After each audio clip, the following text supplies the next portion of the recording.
মোমের পুতুল মমের দেশের মেয়ে নেচে যায়, বিহ্বল চঞ্চল পায়, বিহ্বল চঞ্চল পায়। ফ্রেন্ডস, আমি আজকে এই মুহূর্তে যেখানে এসছি সেই জায়গাটার সাথে কিন্তু কাজী নজরুল ইসলামের এই বিখ্যাত গানটি রিলেট করা যায়। কি বুঝতে পারলেন? আমি কিন্তু সূত্র দিয়েছি। আমার পেছনেই দেখছেন কাজী নজরুল ইসলামের একটা প্রতিকৃতি। আচ্ছা, আর একটু ক্লু দিই। বিশ্বাস করুন, আমি চমকে গেছি।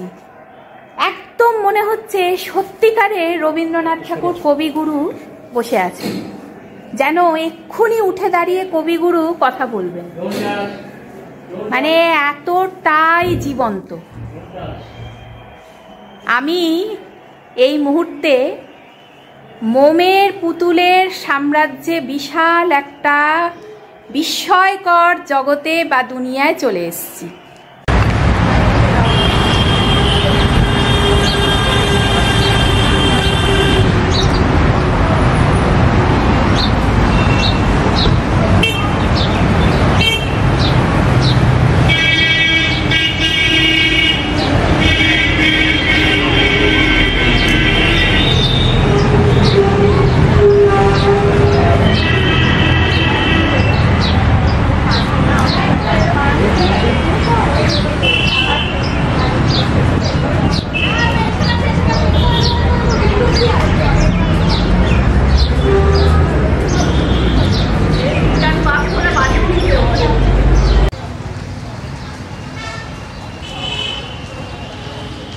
ফ্রেন্ডস, আমি এখন এই মুহূর্তে ইকো পার্ক গেট নাম্বার 2 এর সামনে দাঁড়িয়ে আছি। আমি কিন্তু আজকে ইকো পার্কে ঘুরতে আসিনি। আমি যাব হচ্ছে ঠিক অপোজিটে, ওই যে আমার পেছনে আপনারা দেখতে পাচ্ছেন একটা বিল্ডিং মতো, ওইখানে মাদার্স ওয়ার্কস মিউজিয়াম। আমি সেখানে যাব। তা রাস্তা ক্রস করতে হবে, কিন্তু এখানে আমি এসে দেখলাম এখানে একটা সাবওয়ে আছে। এই সাবওয়ে দিয়ে একদম খুব তাড়াতাড়ি চলে যাওয়া যাবে ওই পাশটায়। মাদার্স ওয়ার্কস মিউজিয়ামে যদি আপনারা আসেন তাহলে ইকো পার্কের গেট নাম্বার 2 এর এখানে এসে এই সাবওয়ে দিয়ে নিচে চলে যাবেন। আমি এখন ওই দিকে যাচ্ছি। তাহলে সাবওয়ে দিয়ে নামা যাক, ওই অপোজিটে ওখানে যাব, আমাকে যেতে হবে। তাহলে চলুন।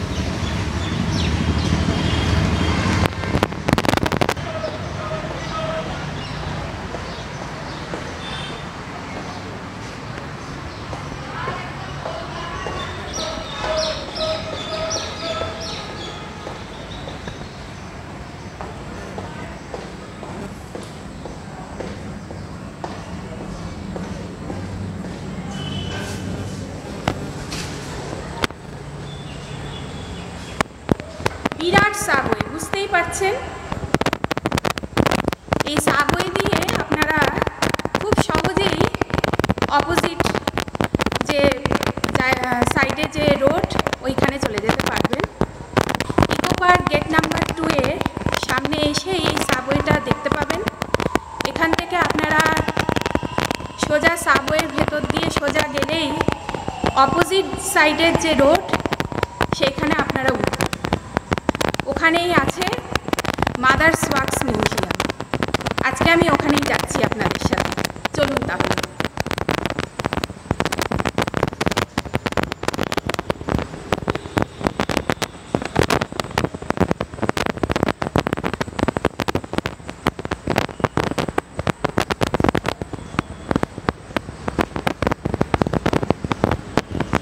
চলমান সিঁড়ি বুঝতেই পারছেন এখন বন্ধ আছে, তাই জন্যে এমনি সিঁড়ি দিয়েই ওঠা ভালো।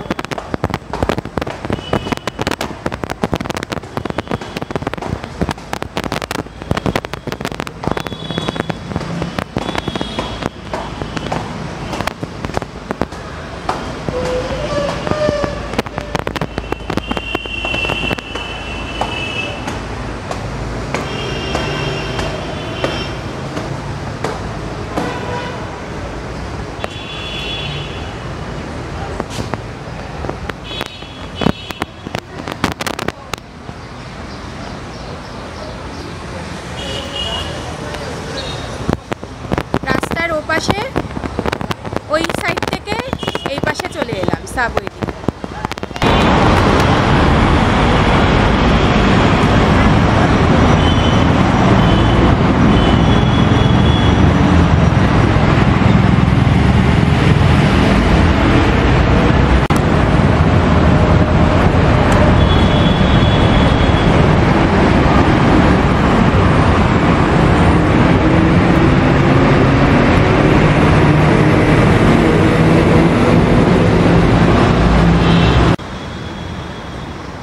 ফ্রেন্ডস, আমি এখনও মাদার্স ওয়ার্কস মিউজিয়ামের ভেতরে ঢুকিনি। ঢোকার আগে আপনাদেরকে জানিয়ে দিই আপনারা এখানে কি করে আসবেন। খুব সহজ, কলকাতার যে কোনো প্রান্ত থেকে আপনারা নিউ টাউনগামী যে কোনো বাসে উঠে এখানে চলে আসতে পারেন। আর আমি কিভাবে এসেছি সেটা জানাই। আমি দমদম স্টেশন থেকে লোকাল ট্রেনে করে শিয়ালদা স্টেশনে প্রথমে নেমেছি, মেন স্টেশন। তারপর ওখান থেকে ইস্ট ওয়েস্ট মেট্রো করে সোজা সল্টলেক সেক্টর 5 চলে এসেছি। অনেকে করুণাময়ী মেট্রো স্টেশনে নেমে পড়েন, তারপর ওখান থেকে অটো বা বাসে চলে আসেন। আমি সল্টলেক সেক্টর 5কে বেছেছি এই কারণে, কারণ ওখান থেকে বিশ্ববাংলা গেটের ডিস্টেন্সটা খানিকটা হলেও কম। এবার সল্টলেক সেক্টর 5-এ মেট্রো স্টেশনে এসে রাস্তার ওপরে এসে আপনারা যে কোনো কাউকে জিজ্ঞাসা করবেন, যারা ট্রাফিক পুলিশ গার্ড তাদের কাছে হেল্প চাইবেন, ওনারা আপনাদেরকে ডাইরেকশন বলে দেবেন। অটো যাতায়াত করে কিন্তু আপনাদেরকে নিউ টাউন বাস স্ট্যান্ডে থামিয়ে দেবে এবং ভাড়া প্রচুর। নিউ টাউন বাস স্ট্যান্ড থেকে আবার অটো চেঞ্জ করে আবার বিশ্ববাংলা গেটে আসতে হবে, তারপর আবার ইকো পার্ক। তার থেকে বেস্ট অপশান হচ্ছে আপনারা সল্টলেক সেক্টর 5-এ নামুন। ওখান থেকে আপনারা রাস্তার ওপরে এসে আপনারা বাসে উঠুন, নিউ টাউনগামী যে কোনো বাসে উঠুন। জিজ্ঞাসা করে নেবেন, অনেক বাস কিন্তু ইকো পার্কের ভেতরে চলে আসছে। অনেক বাস গেট নাম্বার 1-এ যাচ্ছে, গেট নাম্বার 3 অবধি যাচ্ছে, গেট নাম্বার 2 অবধি আসছে কিনা সেটা জিজ্ঞাসা করে নেবেন। যদি না আসে তাহলে আপনারা বিশ্ববাংলা গেটের সামনে চলে আসবেন। ওখানে নেমে তারপর আপনারা অটো স্ট্যান্ডে দিকে চলে এসে ওখান থেকে অটো যারা ড্রাইভ করেন তো ওনাদেরকে জিজ্ঞাসা করবেন, ওনারাই আপনাদেরকে হেল্প করবে যে ইকো পার্ক গেট নাম্বার 2-এর সামনে আপনারা আসবেন। ফ্রেন্ডস, এটা কিন্তু মনে রাখবেন, ইকো পার্ক কিন্তু ছোট জায়গা নয়, বিশাল বড় জায়গা। একদিনে দেখে আপনাদের ফুরোবে না। ইকো পার্ক গেট নাম্বার 2 অবধি অটো করে আসবেন, তারপর ওখানে নেমে তারপর গেট নাম্বার 2-এর ঠিক অপোজিটেই হচ্ছে এই মাদার্স ওয়ার্কস মিউজিয়াম। তাহলে বুঝতেই পারলেন কিভাবে আসবেন।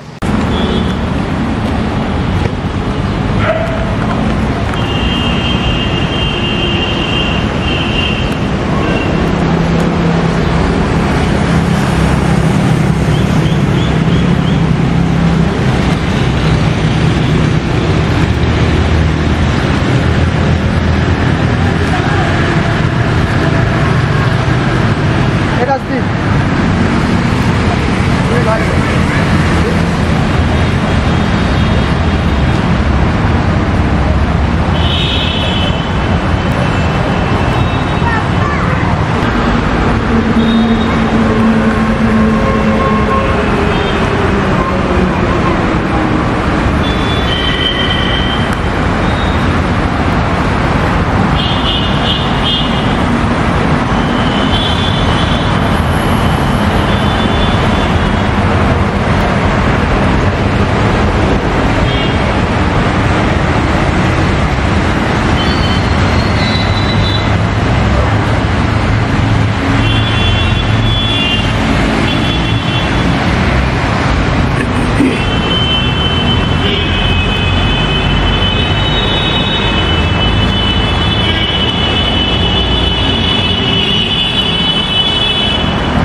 ফ্রেন্ডস, আমি এখন এই মুহূর্তে মিউজিয়াম চত্বরে আছি।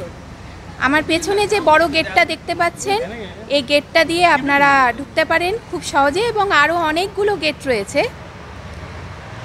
আর এখানে ঢুকেই দেখতে পাবেন মিউজিয়ামের ঠিক অপোজিটেই, গ্রাউন্ডের ভেতরেই একটা ক্যাফেটেরিয়া, ছোট্ট মতো, কলকাতা স্ট্রিট ফুড। আপনারা চাইলে এখানে খাওয়া দাওয়া করতে পারেন, রেস্ট নিতে পারেন। আর আমার পেছনে, ঠিক পেছনেই হচ্ছে মাদার্স ওয়ার্কস মিউজিয়াম। এবার হচ্ছে ঢোকার পালা। আর এই গেটের বাইরে আপনারা দেখতে পারবেন 4 হুইলার 2 হুইলার রাখার জন্য কার পার্কিং লট। তার জন্য 4 হুইলারের জন্য 50 টাকা আর 2 হুইলারের জন্য 20 টাকা চার্জ। এখানে গাড়ি পার্ক করে তারপরে আপনারা ঢুকতে পারবেন। মাদার্স ওয়ার্কস মিউজিয়ামের ভেতরে এবার যখন ঢুকবেন বিল্ডিংয়ের ভেতরে, প্রথমেই দেখতে পাবেন, এইখানে দেখতে পাচ্ছেন একটা দুর্গা মূর্তি। তার ডান দিক দিয়ে, মানে রাইট সাইড দিয়ে আপনাদের যেতে হবে। ওইখান দিয়ে আপনাদের হচ্ছে ব্যাগেজ কাউন্টার দেখতে পাবেন। ওখানে যদি আপনারা কোনো ব্যাগ যদি আনেন তাহলে ওখানে জমা রাখতে পারেন। তারপর ওখান থেকে লিফটে করে আপনাদের 6 ফ্লোরে উঠতে হবে। 6 ফ্লোরে উঠে, মানে 7 তলা, ওখানেই মিউজিয়াম। 6 ফ্লোরে উঠে আপনারা দেখতে পাবেন লাল নীল রঙের আলো জ্বলছে একটা জায়গা, এবং ওখানেই টিকিট কাউন্টার। ওখান থেকে টিকিট কাটবেন, কেটে তারপর মিউজিয়ামে ঢুকতে পারবেন।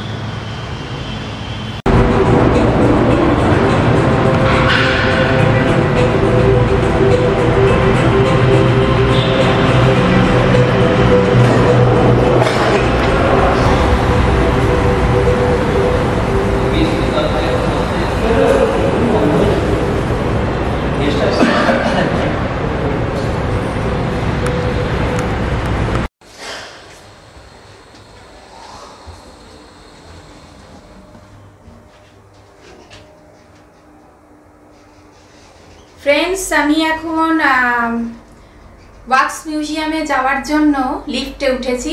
6 ফ্লোরে যাচ্ছি, মানে 7 তলায়। ওখানে এসে গেছে মনে হয়।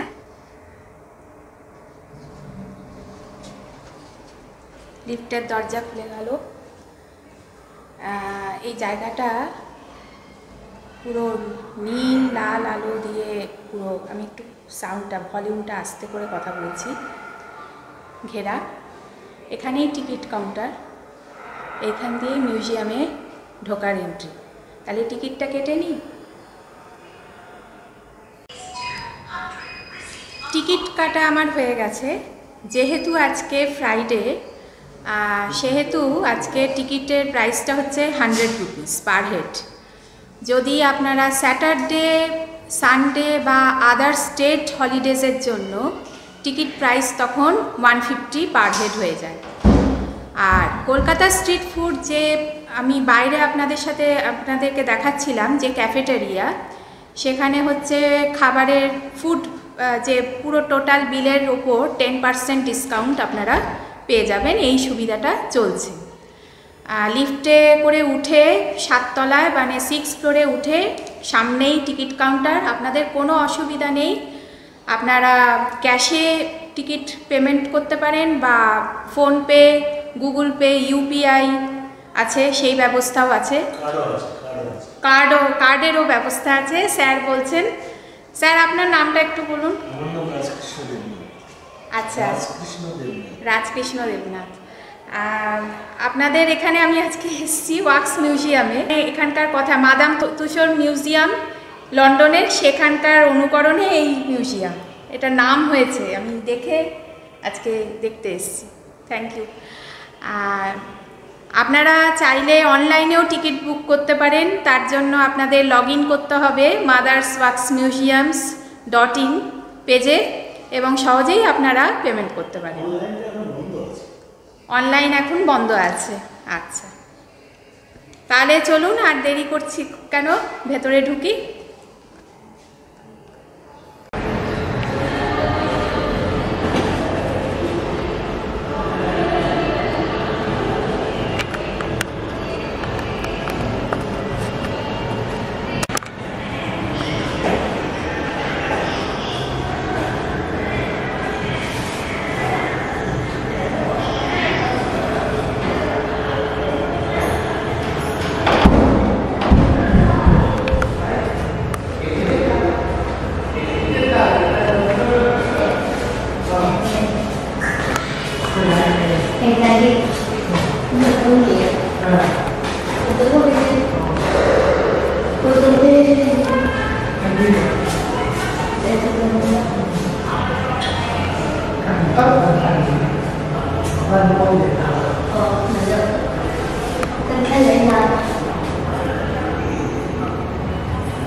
একসাথে ব্যাগ নিয়ে ঢোকা যাবে?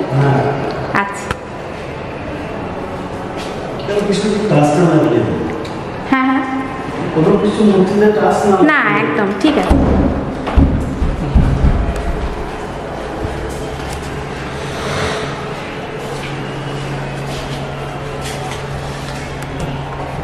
পুশ করুন, পুশ।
মমির পুতুল মমির দেশের মেয়ে নেচে যায়, বিউফল চঞ্চল পায়, বিউফল চঞ্চল পায়। ফ্রেন্ডস, আমি আজকে এই মুহূর্তে যেখানে এসছি সেই জায়গাটার সাথে কিন্তু কাজী নজরুল ইসলামের এই বিখ্যাত গানটি রিলেট করা যায়। আমার পেছনেই দেখছেন কাজী নজরুল ইসলামের একটা প্রতিকৃতি। বিশ্বাস করুন, আমি চমকে গেছি। একদম মনে হচ্ছে সত্যিকারে রবীন্দ্রনাথ ঠাকুর কবিগুরু বসে আছেন, যেন এক্ষুনি উঠে দাঁড়িয়ে কবিগুরু কথা বলবেন, মানে এতটাই জীবন্ত। আমি এই মুহূর্তে মোমের পুতুলের সাম্রাজ্যে বিশাল একটা বিস্ময়কর জগতে বা দুনিয়ায় চলে এসেছি। হ্যালো এভরিওয়ান, আমি Ishita. Welcome back to my channel fashion shopping blogs. আজকে আমি চলে এসেছি আপনাদের সঙ্গে করে কলকাতার নিউ টাউনে ইকো পার্ক গেট নাম্বার 2 এর ঠিক অপোজিটে মাদার্স ওয়াক্স মিউজিয়ামে। হ্যাঁ ফ্রেন্ডস, বুঝতেই পেরেছেন তাহলে আমি কেন ওই গানটা গাইছিলাম। মোমের প্রতিকৃতি, সব ওয়াক্স কালচার, এতটাই জীবন্ত আপনারা ভিডিওতে দেখে ছবিতে দেখে কতখানি ফিল করতে পারবেন আমি জানি না। আপনাদের আমার যা ফিলিংস সেটা আপনাদেরকে আমি কিভাবে এক্সপ্রেস করব আমি ঠিক বুঝতে পারছি না। এক এক সময় আমি চমকে উঠছি, যেন মনে হচ্ছে এই বুঝি উঠে এসে কথা বলবেন। নক্ষত্র জগতের সমস্ত প্রতিভাবান মহাপুরুষ, মহান নারী এবং সুপারস্টারস, তাদের একটা বিরাট জগৎ, সেখানে চলে এসেছি। তবে না, জীবন্ত কারোর সাথে আমি আজকে দেখা করব না। প্রত্যেকেই হচ্ছে মোমের পুতুল বা মোমের প্রতিকৃতি। আপনারা নিশ্চয়ই জানেন যে 1835 সালে ফ্রেঞ্চ ওয়াক্স কালচার ম্যারি তুসোর তত্ত্বাবধানে লন্ডনে বিখ্যাত মোমের মিউজিয়ামটা হয়েছিল, ওয়াক্স মিউজিয়াম, যেটার নাম হচ্ছে মাদাম তুসোর ওয়াক্স মিউজিয়াম। সেটারই অনুকরণে কলকাতায় এই মাদার্স ওয়াক্স মিউজিয়ামটা তৈরি হয়েছে। আপনারা না এলে বুঝতে পারবেন না যে এটা কতখানি সুন্দর একটা জায়গা। 8 থেকে 80 বছর, কি ছেলে কি মেয়ে, সব ধরনের মানুষের কাছে একদম মানে এটা একটা খুব দিনে দিনে পপুলারিটি বেড়েই চলেছে। আর দেরি করছেন কেন, চলে আসুন তাহলে বেশি কথা না বলে এবার পরবর্তী সেকশনে যাই। Thank you.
বিজ্ঞানী সত্যেন্দ্রনাথ বসু আমার ডান দিকে, আর আমার বাঁ দিকে আচার্য জগদীশচন্দ্র বসু। জীবনের বিশাল প্রাপ্তি, ওনাদের সঙ্গে একই ফ্রেমে ছবি তোলা। ও আর ওই দিকে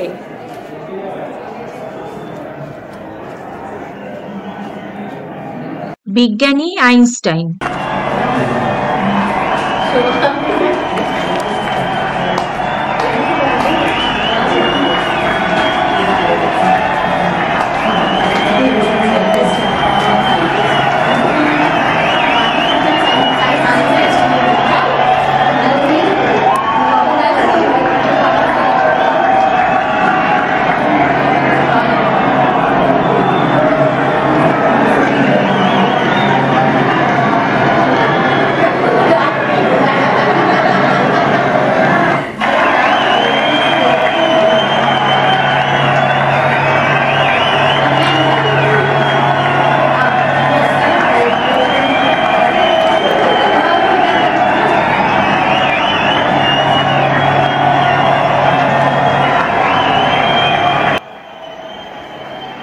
এর পরের সেকশন হচ্ছে খেলার দুনিয়া, sports world. Famous cricket star, তাদের মাঝে আমি চলে এসেছি এখন। জাস্ট অ্যামেজিং, ভাবতেই পারছি না। আমার এই পাশে কপিল দেব, তারপর হচ্ছে সচিন তেন্ডুলকর, মাস্টার ব্লাস্টার, তারপর প্রিন্স অফ ক্যালকাটা, কলকাতার মহারাজ সৌরভ গাঙ্গুলি, এবং নান আদার দেন বিরাট কোহলি।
ফ্রেন্ডস, আমি আপনাদেরকে আগেই বলেছিলাম যে স্পোর্টস ওয়ার্ল্ডে আমি চলে এসেছি।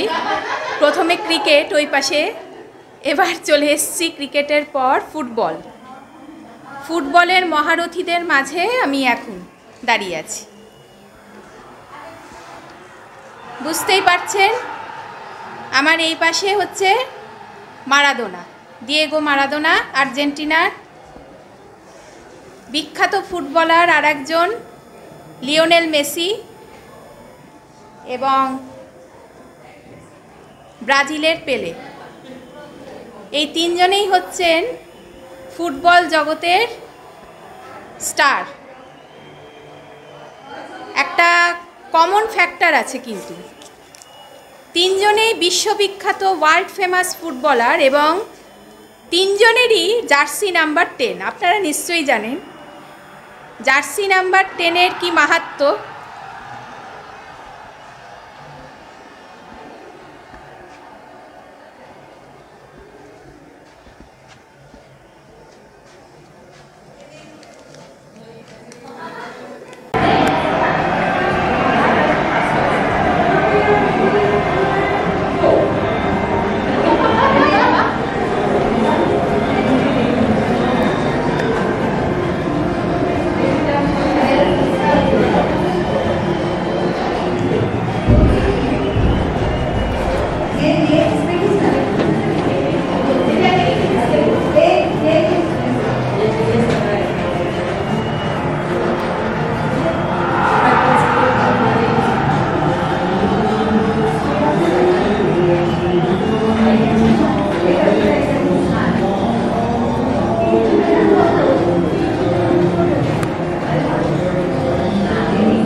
কনসেপ্টটা আমার অনবদ্য লিখেছে, যা জাস্ট অসাধারণ।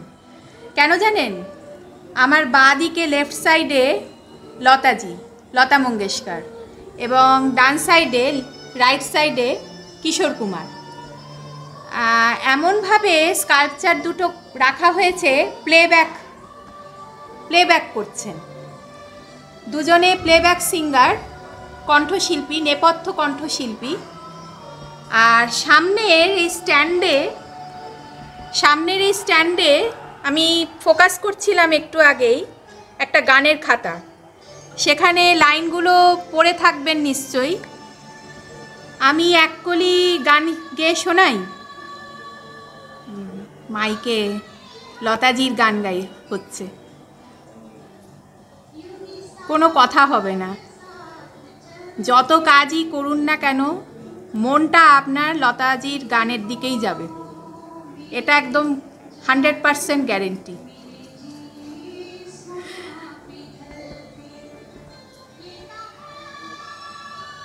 এখানে গানের খাতায় অনুসন্ধান ফিল্ম 1981,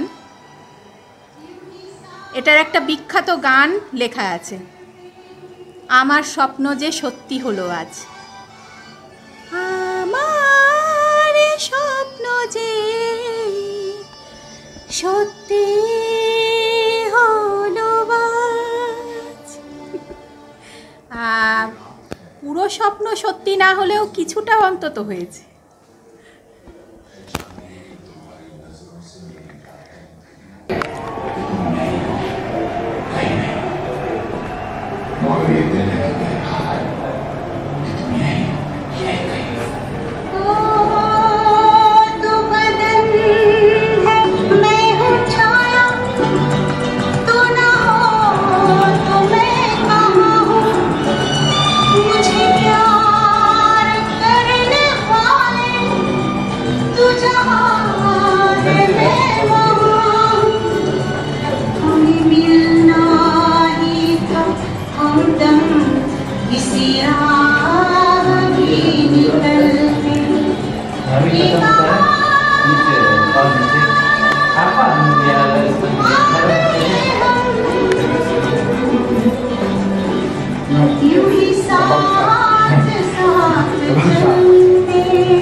আমার পেছনেই ডিস্কো ডান্সার মিঠুন চক্রবর্তী।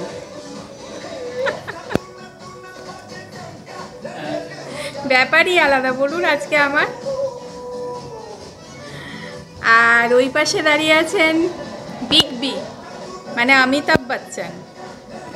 আর ওই যে পেছনে দাবাং সালমান খান এবং SRK। চলুন তাহলে।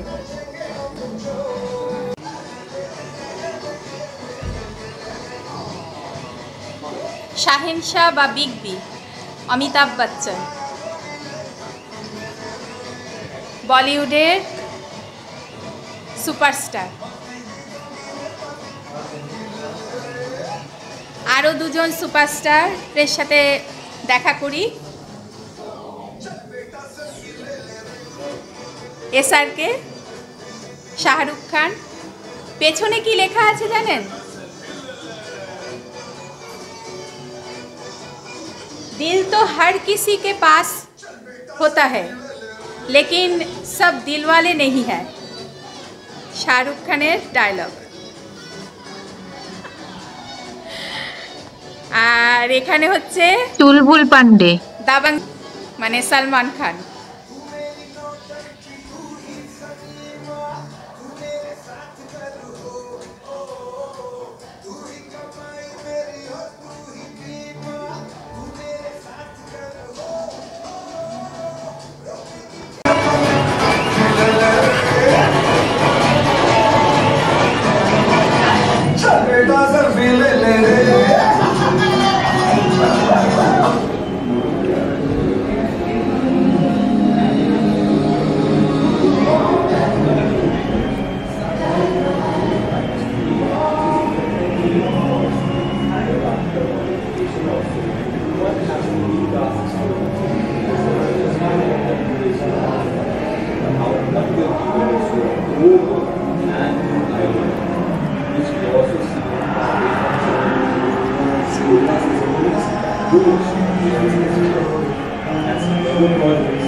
Light, camera, action. আমি এই মুহূর্তে এখন চলে এসেছি সত্যজিৎ রায়ের ওয়ার্ল্ডে, মানে জগতে। এখানে যে ওয়াক্স কালচারটা আছে সেটা হচ্ছে বিশ্ববরেণ্য পৃথিবী বিখ্যাত চিত্র পরিচালক সত্যজিৎ রায়ের। আর ওনার সমস্ত সৃষ্টি অনবদ্য সৃষ্টি, মাল্টি ট্যালেন্টেড পার্সন ছিলেন। নিজেই চিত্র পরিচালক, স্ক্রিপ্ট রাইটার, তারপর এই যে ব্যাকস্টেজের যে ব্যাকগ্রাউন্ডের যে সমস্ত যেগুলো দেখতে পাচ্ছেন, এই যে কাট আউট, এটা হচ্ছে প্রদোষচন্দ্র মিটার, গোয়েন্দা ফেলুদা। এই পাশে হচ্ছে বিজ্ঞানী প্রফেসর শঙ্কু। সবই ওনার সৃষ্ট চরিত্র। আর এই যে ডিজাইন দেখছেন, এই ফ্লোরটাকে সত্যজিৎ রায়ের যে স্টুডিও, ওনার যে চিন্তা ভাবনা, ওনার কনসেপ্ট, উনি যেভাবে দৃশ্যপট তৈরি করতেন, সবই উনি নিজে তৈরি করতেন, নিজে হাতে আঁকতেন। সেইটাই একটা ছোট্ট একটা মডেল তুলে ধরা হয়েছে, সংস্করণ বলতে পারেন।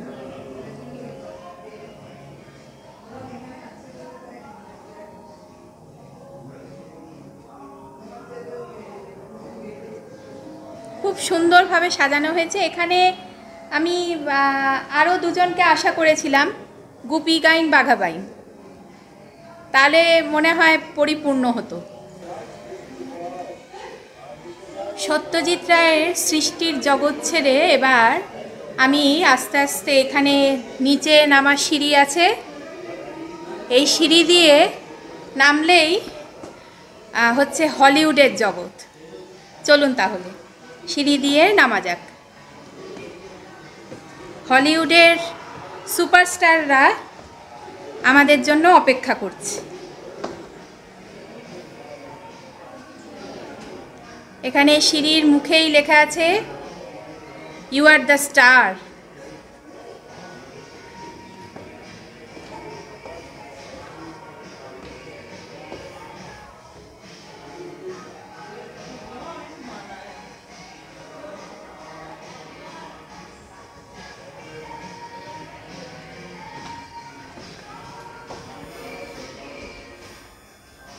এই সিঁড়িটা নিচে নেমে গেছে। এইখান দিয়ে হচ্ছে হলিউডের সমস্ত ফিল্ম সেকশনের নক্ষত্রদের স্কাল্পচার রয়েছে।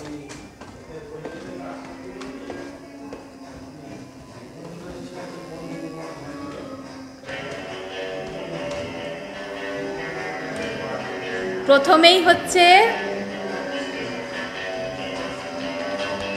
King of pop, Michael Jackson.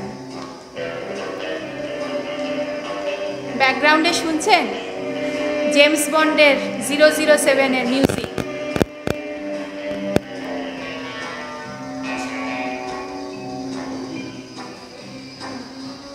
TV স্ক্রিনে অড্রে হেপবার্ন।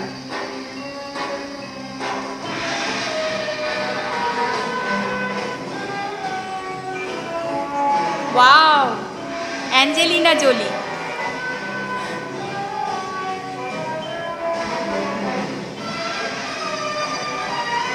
আরে ওইদিকে দাঁড়িয়ে আছে Tom Cruise, mission impossible superstar.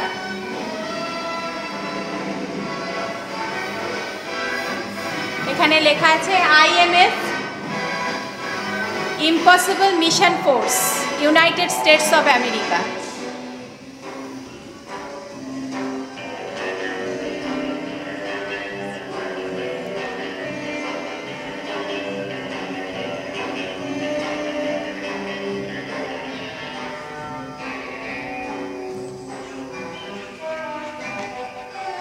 ওই পাশে অ্যাঞ্জেলিনা জোলি আর এই পাশে ব্র্যাড পিট।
হলিউডের সেকশনটা এই পাশের এই জায়গাটায় অবধি। এখানে নিকোলো কিডম্যান আর একজন সুপারস্টার হলিউড অ্যাক্ট্রেস, ওনার স্কাল্পচার বিউটিফুল, এত সুন্দর, ঠিক যেন মনে হচ্ছে রেড কার্পেটের জন্য নিকোলো কিডম্যান রেডি।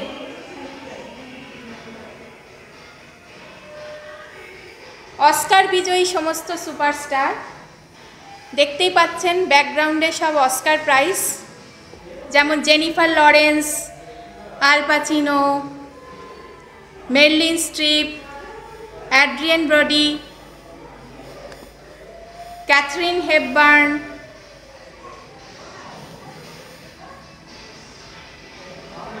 অস্কার বিজয়ী সমস্ত তারকা, আলেজান্ড্রো গঞ্জালেস প্রমুখ।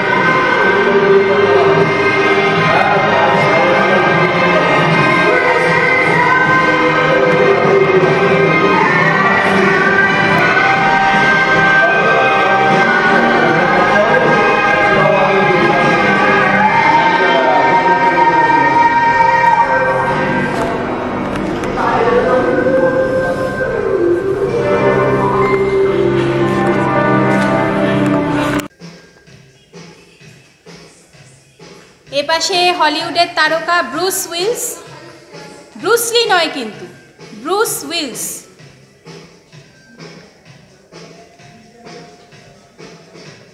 আর এপাশে হচ্ছে জুলিয়া রবার্টস। আমি কিন্তু ভীষণ বড় ভক্ত জুলিয়া রবার্টসের ফিল্মের।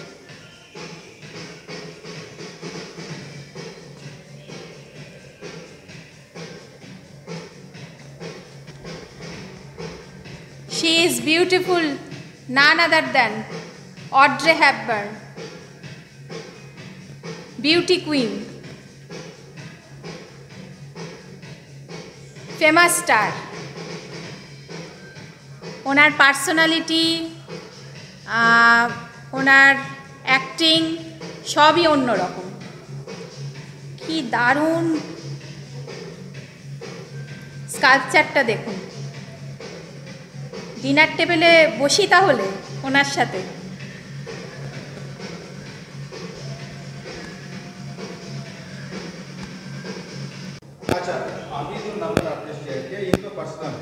আজকে আমার লাইফে golden opportunity. Candle light dinner টেবিলে আমার সাথে কে বসে আছে? Hollywood superstar, none other than beauty queen actress Audrey Hepburn, unbelievable.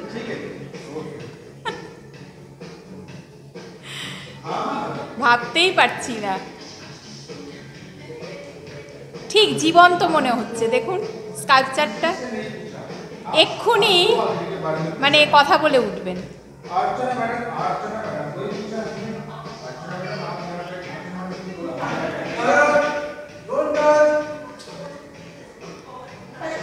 এর পরের সুপারস্টার হচ্ছেন Daniel Craig.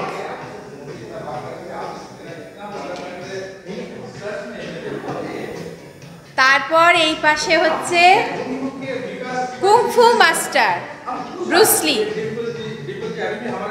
Enter the dragon film নিশ্চয়ই দেখেছেন, বারবার দেখার মতো ফিল্ম।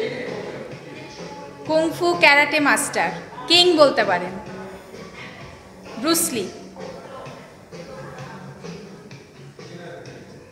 আর আমার এই পাশে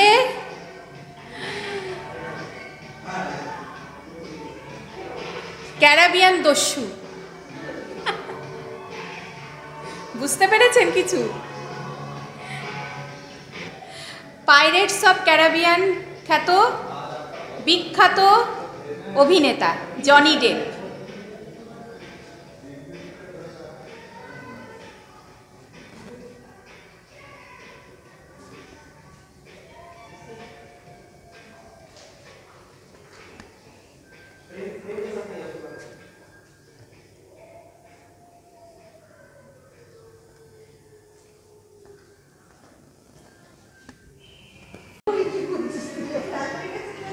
এই পুরো সেকশনটা হচ্ছে হলিউড স্টারদের নিয়ে। আপনাদের পুরো ঘুরিয়ে আমি দেখালাম এতক্ষণ। এবার চলুন হরর সেকশনে যাব, ওইখান দিয়ে রাস্তা। চলুন তাহলে ঘোস্ট ওয়ার্ল্ডে এবার ঢুকবো। ভেতরে ঢুকি, আমার কিন্তু ভয় লাগছে ভীষণ। কি এক্সপিরিয়েন্স হবে আমি নিজেও জানি না। বাবা, প্রথমেই একটা গা ছমছমে পরিবেশ। এখানে অন্ধকার, বিভিন্ন রকম লাইট, পুরো অন্ধকার জায়গাটা।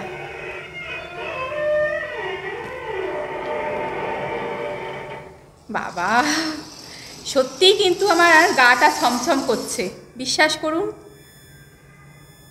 চারপাশে সব ভৌতিক চরিত্র। মোমের স্কাল্পচার হলে কি হবে? আমি তো আপনাদের আগেই বলছিলাম, এমনভাবে তৈরি যেন মনে হচ্ছে এক্ষুনি কথা বলবে। সব বিখ্যাত বিখ্যাত ভৌতিক চরিত্র। পার্পল, ব্লু, রেড কালারের লাইট, আর এই ওয়াক্স স্কাল্পচারগুলো। বাবা, আমার কিন্তু সত্যিই ভয় লাগছে। আর তার সঙ্গে পেছনে ব্যাকগ্রাউন্ডে মিউজিক, হরর মিউজিক। না ফ্রেন্ডস, আপনারা এলে বুঝতে পারবেন। আপনারা ভাবছেন তো যে এইগুলো দেখে ভয় পাওয়ার কি আছে, কিন্তু এখানে এলে বুঝতে পারবেন কতখানি রিয়েলিস্টিক তৈরি করেছে।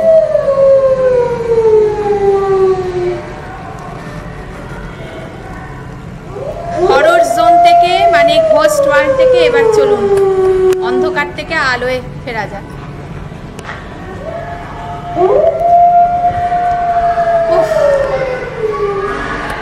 প্রাণ ভরে নিঃশ্বাস নিই।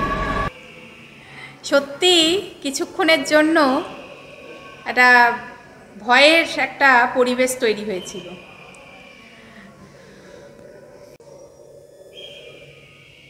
কথাশিল্পী শরৎচন্দ্র চট্টোপাধ্যায়ের প্রতিকৃতি।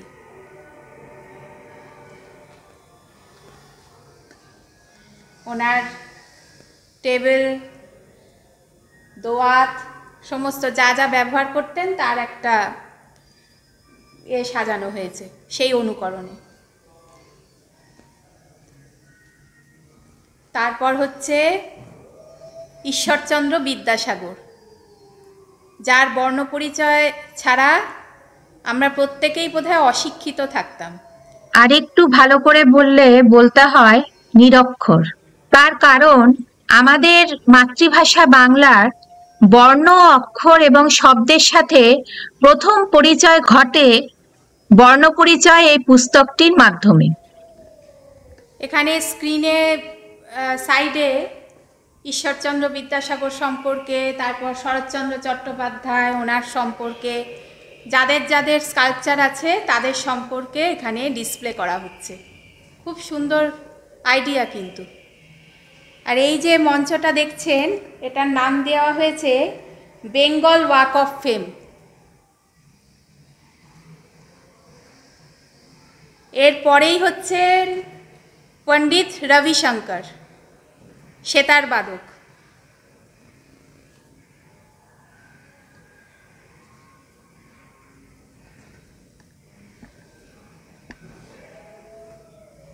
তারপরেই হচ্ছে আমাদের সমাজ সংস্কারক রাজা রামমোহন রায়।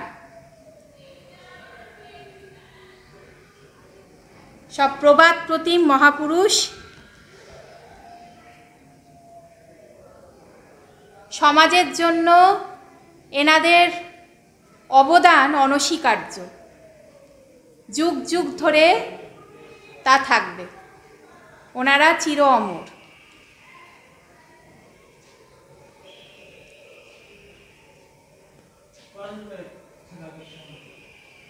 এই সেকশনটার নাম দেওয়া হয়েছে বিশ্ব বাংলা। বিশ্ব বাংলার আইকন।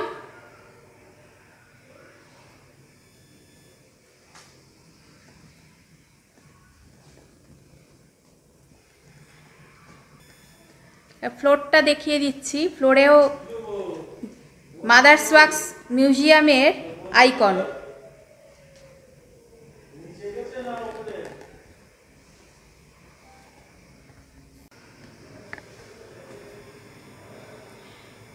বিশ্ব বাংলার এই সেকশনের পরেই হচ্ছে, এরপরে আর একটা অন্য জগৎ, ভিনগ্রহীর প্রাণী। আমার মনে হচ্ছে এখানে সমস্ত হচ্ছে ভিনগ্রহীর প্রাণী, যে ক্যারেক্টারগুলো মানে ইটি, আফতার, যে ক্যারেক্টারগুলো আছে ফেমাস ক্যারেক্টার, সেইগুলো আমরা দেখতে পাবো। চলুন তাহলে।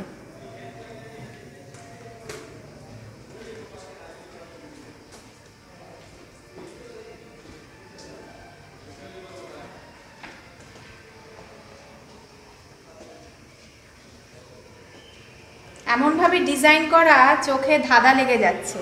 পুরো ফ্লোর, দেওয়াল, হ্যাঁ, সবই হচ্ছে ব্ল্যাক অ্যান্ড হোয়াইট।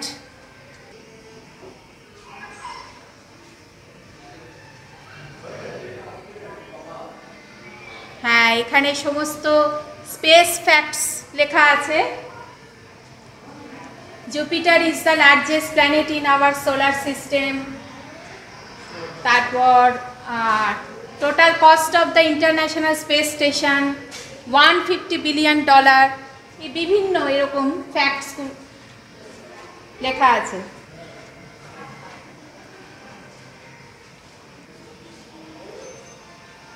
পৃথিবীর বাইরেও যে আর একটা জগৎ থাকে বা আছে, সেই জগতের সুপার হিরোরা এইখানে।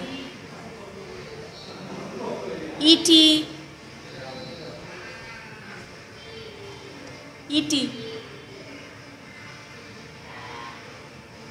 এখানে টেলিস্কোপ রাখা, আফতার,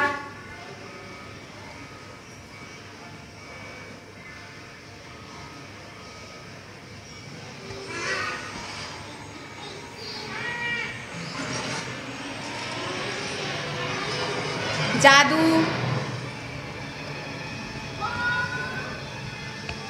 চিনতে পাচ্ছেন? কোই মিল গয়া ফিল্মের জাদু।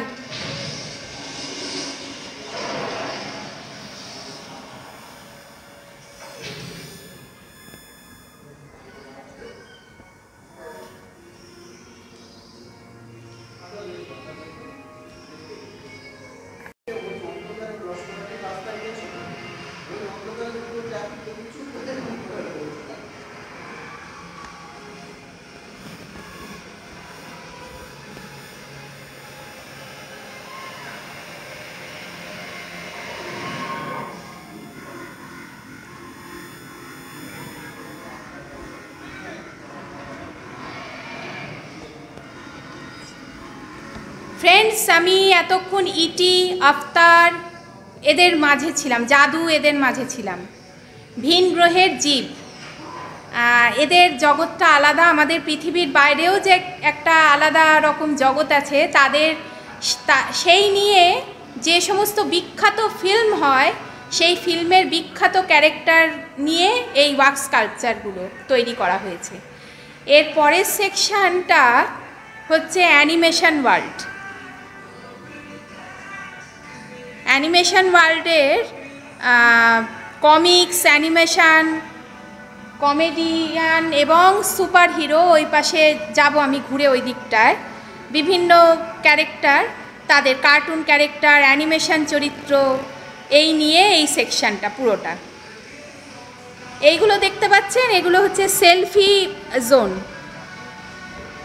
মোনালিসার একটা পোর্ট্রেট, এখানে মুখে এখানটা গোল করা, এর পেছনে জায়গা আছে দাঁড়ানোর। এখানে দাঁড়িয়ে পড়লে ওই দিক থেকে কেউ সেলফি তুললে মোনালিসার মুখের জায়গা আপনার মুখ। এরকম সেলফি জোন আছে। নীল আর্মস্ট্রং, তারপর হচ্ছে চার্লি চ্যাপলিন, এরকম বিভিন্ন কাট আউট আছে। সেলফি আপনারা ইচ্ছে মতো সেলফি তুলতে পারেন। পেছনে জায়গা আছে, স্ট্যান্ডে ওপর দাঁড়িয়ে পড়বেন। পেছনে জায়গা আছে স্ট্যান্ড, ওই স্ট্যান্ডের ওপর দাঁড়াতে হবে, আর এপাশ থেকে ছবি তুলে দেবে।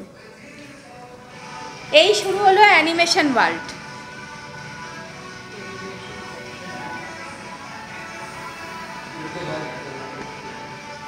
এখানে দেখছি বাংলার হাতের কাজের একটা সেকশন,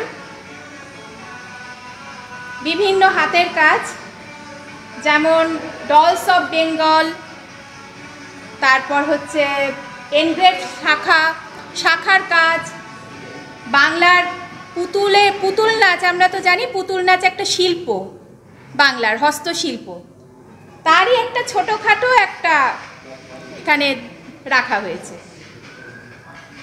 পোড়ামাটির সমস্ত জিনিস, পিতলের ব্রাসের হাতের তৈরি সমস্ত কাজ। এখানে ছোটা ভীম,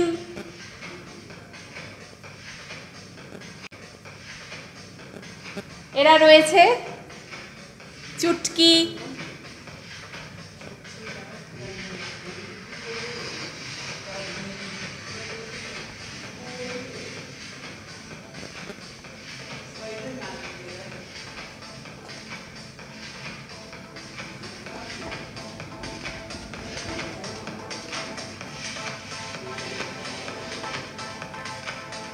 কমেডি ফিল্মের মধ্যে কমেডিয়ান ক্যারেক্টারের মধ্যে চার্লি চ্যাপলিন হচ্ছে ওয়ার্ল্ড ফেমাস ক্যারেক্টার। আর একজনের নাম আমরা কিন্তু জানি, মিস্টার বিন। আমার ভীষণ প্রিয় মিস্টার বিনের প্রত্যেকটা সিরিজ।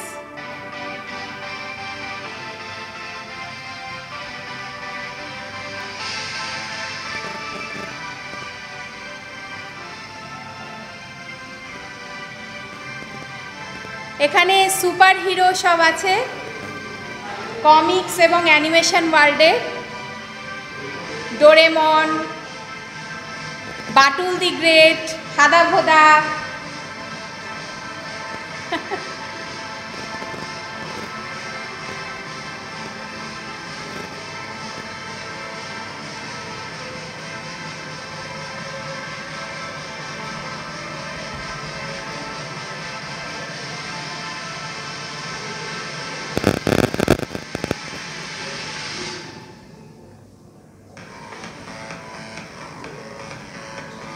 স্পাইডারম্যান,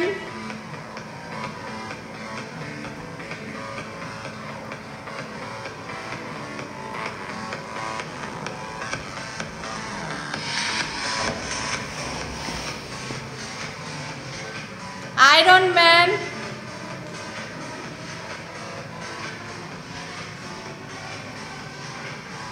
আর হচ্ছে সবার প্রিয় হ্যারি পটার।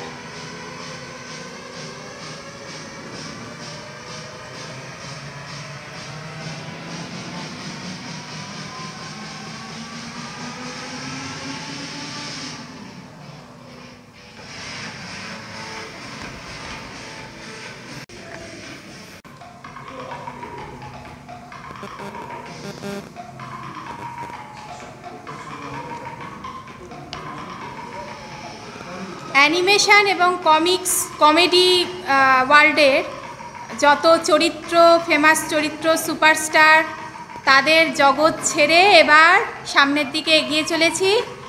এখানে আরেকটা সারপ্রাইজ অপেক্ষা করছে ফ্রেন্ডস।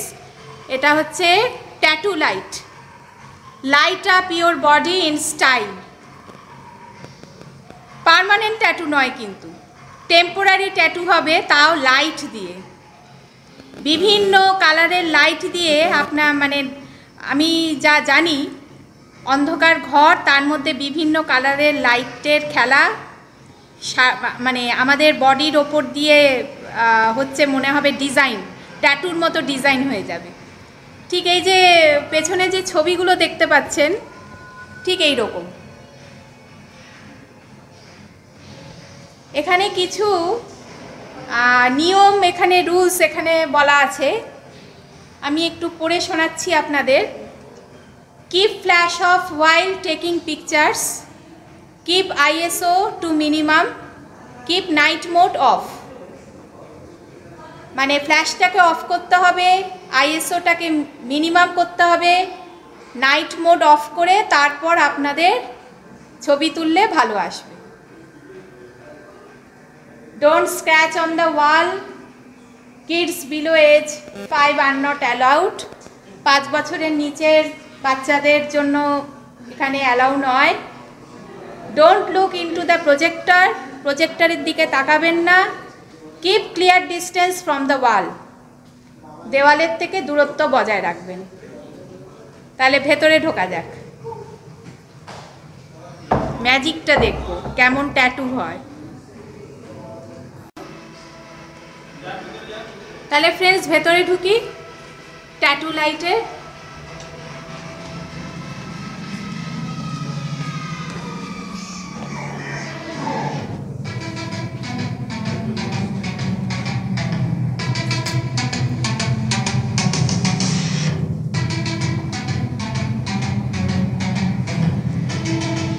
Wow, amazing.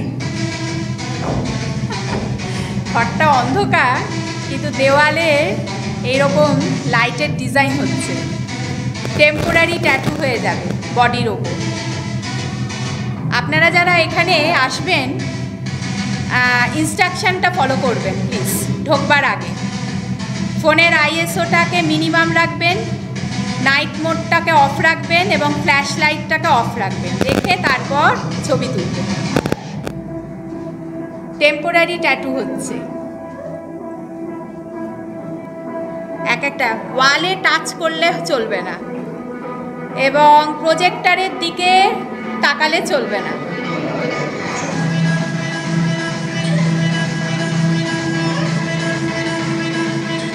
দারুণ এক্সপেরিয়েন্স।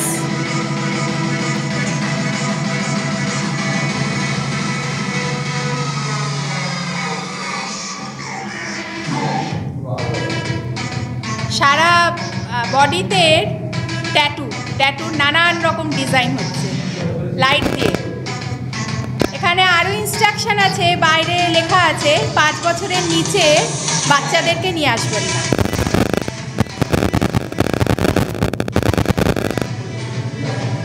এখানে দাঁড়াই।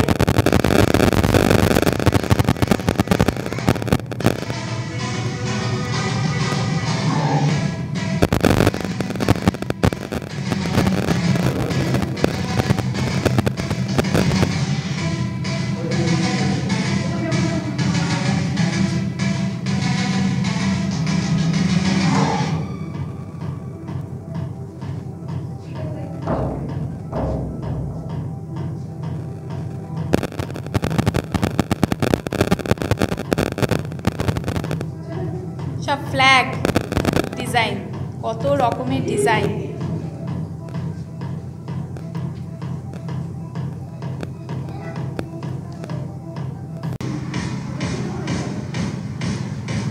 এবার এই সাইডটায় আসি।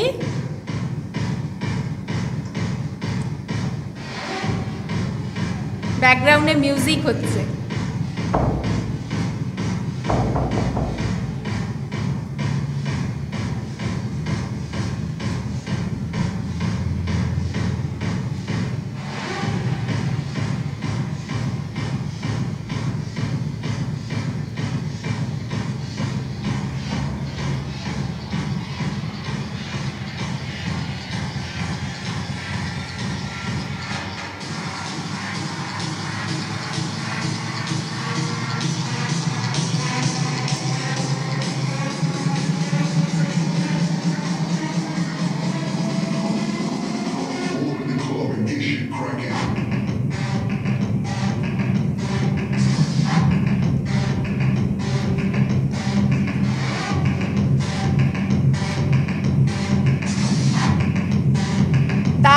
লাগলো আমার, সত্যি বলার নয়।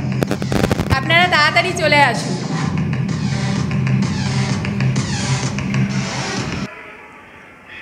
ফ্রেন্ডস, আমি এতক্ষণ মিউজিয়ামের ভেতরে ছিলাম, ওয়াক্স মিউজিয়ামের ভেতর, মানে পুরোপুরি অন্য জগৎ, মানে ভাবাই যাচ্ছে না। আপনারাও আমার সাথে ছিলেন, একদম মনটা পুরো অন্য এতে চলে গেছে।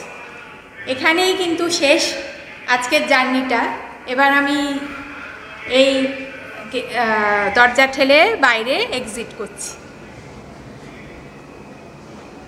এখানে নিচে নামার সিঁড়ি আছে আর ওপরে ওঠার সিঁড়ি আছে। আমি ওপরে সিঁড়িতে যাচ্ছি, ওখানে আমি শুনলাম যে ওখানে একটা টেরেস রেস্টুরেন্ট আছে ছাদের ওপর, ওখান থেকে পুরো বার্ড আই ভিউ, পুরো ইকো পার্কটা দেখা যায়, খুব সুন্দর ভিউ। রেস্টুরেন্টটাও সুন্দর, লেজেন্ডস নাম। চলুন একবার দেখে আসি।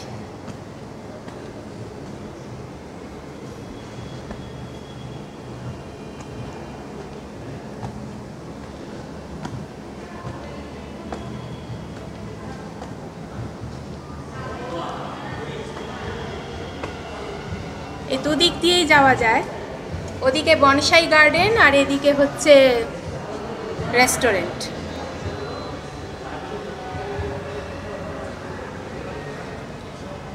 Legends cafe terrace.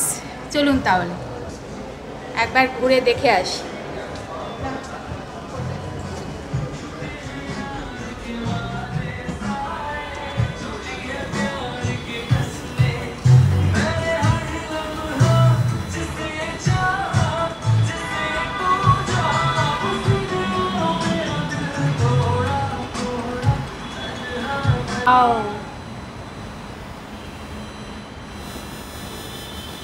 দারুণ জায়গাটা, তাই না?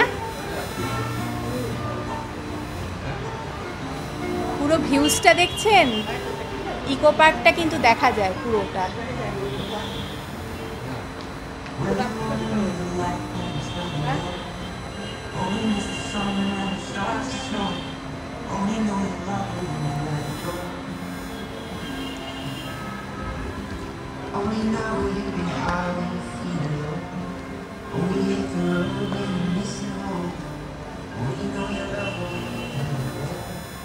আরে ওই দূরে আইফেল টাওয়ারের মতো না? হ্যাঁ, ইকো পার্কে আইফেল টাওয়ারও আছে। আসবো আরেকদিন, অন্য আরেকদিন।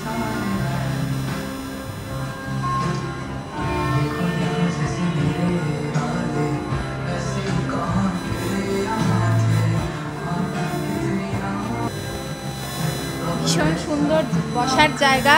হোটেলটা দেখেছেন? ছাদের ওপর, টেরেসের ওপর, একটা করে টেবিল, তার চারপাশে চারটে করে চেয়ার। Legends cafe terrace. এখানে মেনু কার্ড,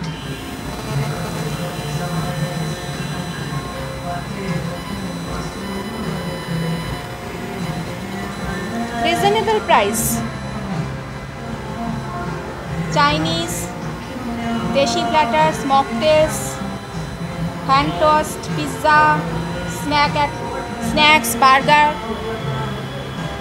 150 রুপিস টু 500, এরকম অ্যাভারেজে প্রাইস রেঞ্জ। 4 জন করে বসার জায়গা, খুব সুন্দর। আর বনসাই এখানে গাছ, টেরেস। পাশেই খাওয়ার পাশে জায়গায় হচ্ছে ইকো পার্কের পুরো ফুল ভিউজটা দেখতে পাবেন।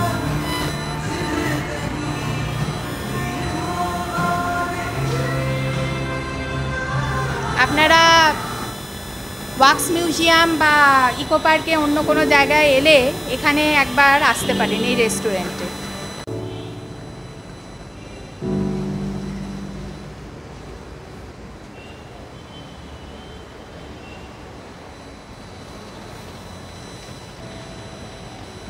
আজকে আপনাদের সাথে আমি অনেকক্ষণ কাটালাম। কোথা দিয়ে দেখতে দেখতে যে চলে গেল সময়, বোঝাই গেল না। তাহলে আজকে এই পর্যন্তই। আগামী এপিসোডে আশা রাখছি আমি আবার ইকো পার্কেরই আর একটা কোনো দিক আমি আপনাদের সাথে সামনে তুলে ধরতে পারি কি না আমি জানি না, বা নিউ টাউনে এখানে অনেক কিছু দেখার আছে, সেরকম কোনো জায়গায় আপনাদের সাথে হয়তো আগামী এপিসোডে আপনাদেরকে নিয়ে যাব। তাহলে আজকে এই পর্যন্তই। পছন্দ হলে অবশ্যই লাইক করবেন একটা, প্লিজ কমেন্ট করতে কিন্তু ভুলবেন না, আর চ্যানেলটাকে প্লিজ সাবস্ক্রাইব করবেন। Thanks for watching, by.